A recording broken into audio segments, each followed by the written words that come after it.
The screech of tires still echoed in Ayan Verma's nightmares, though the accident itself had happened in seconds. One moment, he and his wife Nadia were crossing the busy Mumbai street after dinner, laughing about something trivial. The next, headlights blazed toward them as a speeding car jumped the intersection. Instinct overtook thought. Ayan shoved Nadia clear, felt the crushing impact, then nothing but darkness and sirens. When consciousness returned 3 days later, the neurologist's words felt like a second collision. Spinal cord injury at T6, complete paralysis below the chest. "I'm sorry, Mr. Verma." Ayan's first coherent thought was relief. Nadia was safe. His second was watching her face crumble as the reality settled over both of them like ash after fire. "We'll get through this," she whispered, gripping his hand in the sterile hospital room. "Together, I promise." The first months were a blur of rehabilitation, catheter management, and learning to navigate a world suddenly filled with insurmountable barriers. Nadia attended therapy sessions, helped him transfer from bed to wheelchair, spoke optimistically about their future.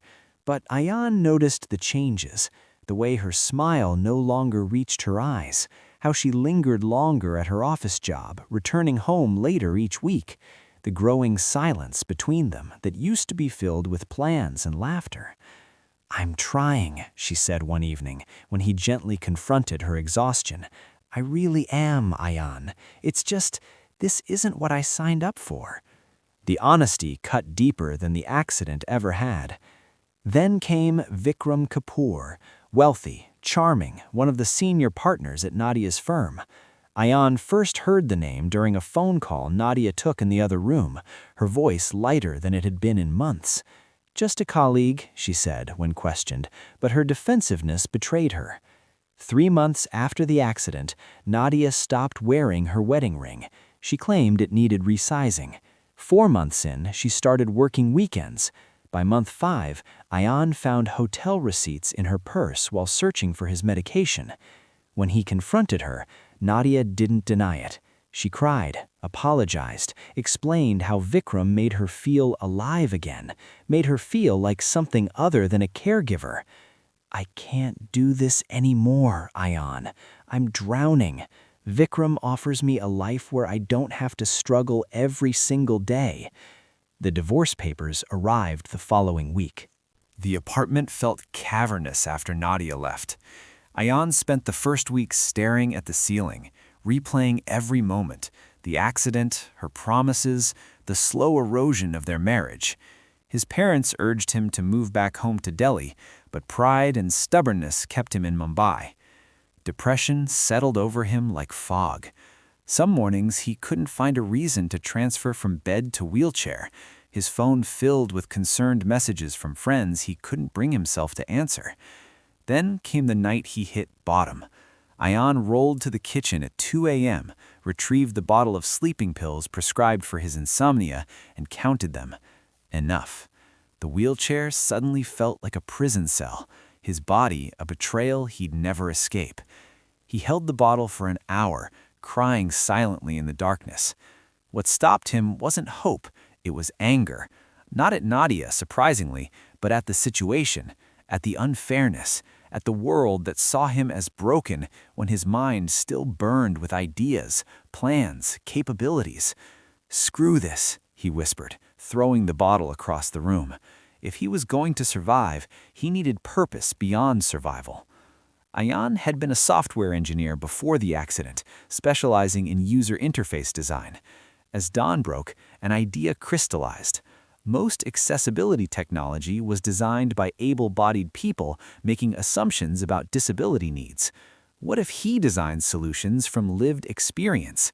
He spent the next week researching adaptive technology, reaching out to rehabilitation centers, connecting with other wheelchair users online. The frustrations were universal. Interfaces designed without consideration for limited mobility, smart home systems requiring unnecessary physical interaction, communication devices that infantilized users. His first project was personal, redesigning his own apartment's controls.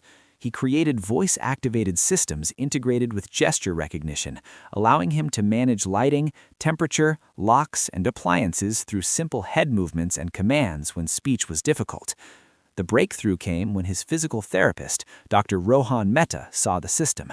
"Ayan, this is remarkable," Rohan said, eyes wide. "I have patients who could benefit immensely from this." "Then let's make it available," Ayan replied. Within months, he'd partnered with Rohan's rehabilitation center to test prototypes. The feedback was overwhelming. People desperate for technology that respected their intelligence while accommodating their physical realities. Ayan founded Verma Access from his living room, funding initial operations through freelance work and a small business loan. The exhaustion was consuming, but it was purposeful exhaustion. And for the first time since the accident, Ayan felt like himself again. 2 years after the divorce, Verma Access had grown beyond Ayan's wildest projections. What began as adaptive home systems evolved into comprehensive accessibility solutions, gesture-controlled workstations, AI-powered communication devices, and revolutionary wheelchair designs that integrated seamlessly with smart environments. The breakthrough product was the VAS, Verma Access System, a modular platform allowing users to customize their accessibility needs through intuitive interfaces. Unlike existing technology that required expensive customization, VAS adapted to individual requirements through machine learning, becoming more responsive to each user over time. Tech publications took notice. Forbes featured Ayan in their 30 Under 35 issue. Wired ran a profile titled "The Innovator Who Designs from Experience, Not Assumption." But success brought unexpected complications. Priya Malhotra entered his life during a technology conference in Bangalore. She was demonstrating her company's AI-driven prosthetics at the adjacent booth. Brilliant, passionate about accessibility innovation, and utterly indifferent to his wheelchair. "Your gesture recognition system is impressive," she said, approaching him directly after his presentation. "But have you considered integrating haptic feedback for users with limited sensation?" The technical conversation lasted 3 hours, continuing over dinner, then late-night coffee. Priya challenged his assumptions, pushed his designs further, and somehow made him laugh about the absurdities of able-bodied designers creating inspiring disability products. "There's this manual wheelchair marketed as empowering," Priya said, rolling her eyes. "It weighs 40 pounds and has motivational quotes printed on the frame, because apparently we need constant reminders that we're overcoming something." Ayan found himself opening up in ways he hadn't since before the accident. Not about Nadia, that wound had scarred over, but about his fears, frustrations, and the isolation that sometimes still overwhelmed him. Their relationship developed slowly, carefully. Priya understood the complexities of disability in ways Nadia never had, not because she tried harder, but because she approached Ayan as complete rather than broken. The first time they were intimate, Ayan's anxieties nearly paralyzed him beyond his physical limitations. "I can't feel," he started to explain, but Priya placed a finger on his lips. "You can feel here," she said, touching his face, "and here, his shoulders, and here, his chest. We'll discover what works together. No expectations except honesty." She was patient, exploratory, communicative. They learned his body's new landscape together, where sensation existed, how pleasure manifested differently, the intimacy possible through connection beyond traditional expectations. Afterward, lying in the comfortable silence, Ayan felt something he thought Nadia's betrayal had destroyed, the possibility of being loved not despite his disability, but including all of who he was. "Thank you," he whispered. "For what?" Priya asked, tracing patterns on his chest. "To see me." She kissed him softly. "Always have, Ayan. Always will." The Global Accessibility Innovation Summit in Dubai was Verma Access's largest showcase yet. Ayan's keynote address, "Designing for Humanity, Not Disability," was scheduled as the conference's centerpiece.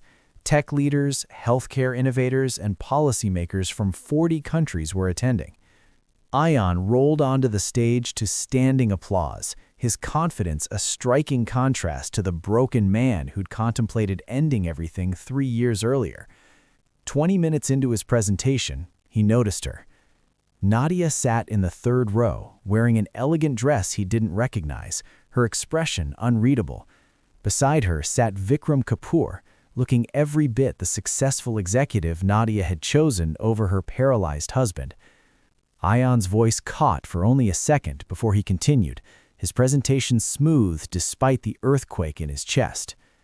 After the keynote, during the networking reception, she approached. "Ion," Nadia said softly, Vikram standing awkwardly behind her. "That was incredible. I had no idea you'd accomplished so much." "Nadia," he kept his voice neutral, professional. "This is unexpected. Vikram's company is exploring accessibility initiatives for their offices," she explained, words tumbling out nervously. "When I saw your name on the speakers list, I wanted to come to see how you were doing." "I'm doing well, as you can see." Silence stretched between them, heavy with everything unsaid. "I owe you an apology," Nadia said finally, eyes glistening. "What I did, leaving you when you needed me most, there's no excuse. I was weak and selfish and cruel." Ion studied the woman he'd once loved desperately, feeling nothing. Not anger, not longing, not even satisfaction at her obvious discomfort. "You don't owe me anything, Nadia," he said gently. "You were honest about what you could handle. That took courage in its own way. But I abandoned you when you left a situation that was drowning you. I was devastated. For months I blamed myself, thought I wasn't enough, but you did me a favor." Nadia's face crumpled. "How can you say that?" "Because losing you forced me to find myself, to build a life based on purpose instead of pity. If you'd stayed out of obligation, we'd both be miserable. Instead, I discovered capabilities I never knew I had." "You're gracious than I deserve," she whispered. "Maybe, but I'm not gracious for you. I'm at peace for me." Vikram shifted uncomfortably. "For what it's worth, Mr. Verma, your work is genuinely transformative. We'd like to discuss implementing VAS across our company." "My assistant can arrange a meeting. Verma Access works with many corporate clients." Priya appeared at his side, sliding her hand onto his shoulder with easy affection. "There you are. The minister wants to discuss the government contract." "Priya, this is Nadia, my ex-wife. Nadia, this is Priya Malhotra, my partner in business and in life." 6 months after the Dubai conference, Verma Access announced its largest initiative, a partnership with the Indian government to make accessibility technology available to disability centers nationwide, subsidized for low-income users. The press conference was packed, cameras flashing as Ion outlined how the program would change lives, not through charity, but through design that recognized disabled people as creators, innovators, and essential members of society. "Disability doesn't diminish capability," Ion said, his voice firm. "Poor design does. Our mission is simple. Build a world where accessibility is the default, not the afterthought." During the Q&A, a journalist asked the question he'd been avoiding. "Mr. Verma, your story, your accident, your recovery has become inspirational to many. What do you say to people who see you as overcoming your disability?" Ion smiled.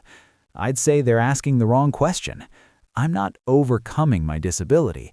I'm living fully within my reality. The accident changed my body, not my worth.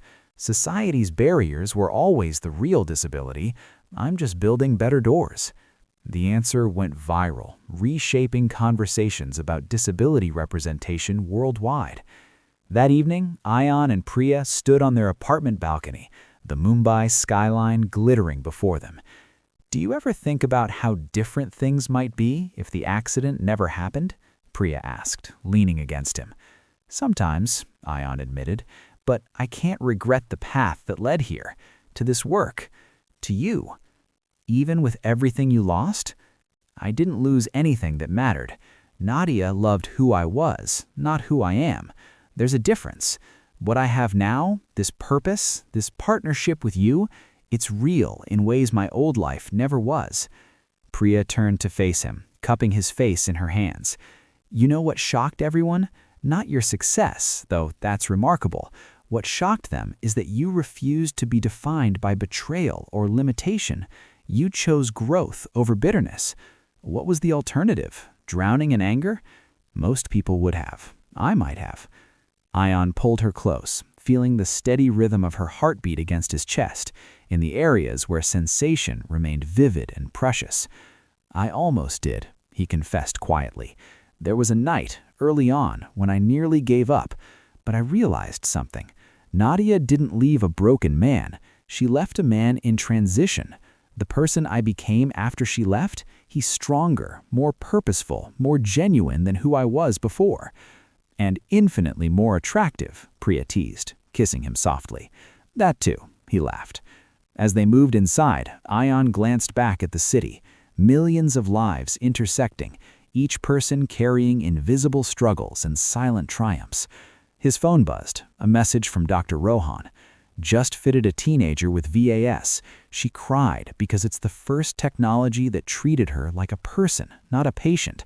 Thank you for existing, Ion." Ion showed Priya the message, his eyes bright. "This," he said simply, "this is why everything else was worth it." Later, in the quiet intimacy of their bedroom, they explored each other with familiar tenderness. Priya intuitive to his body's responses, Ion present in ways that transcended physical sensation. Their connection was built on vulnerability, communication, and genuine acceptance. "I love you," Priya whispered, afterwards, her head resting where his heartbeat was strongest. "I love you too," Ion replied, meaning it with every fiber of his being. Outside, Mumbai never slept. Inside, a man who'd been broken and betrayed had found something greater than revenge or validation. He'd found himself, purpose, and love, the kind that celebrates wholeness rather than fixing brokenness. Nadia's abandonment hadn't destroyed him. Paradoxically, it had freed him to become extraordinary. And that response, choosing growth over bitterness, purpose over self-pity, love that celebrates rather than endures, shocked everyone most of all.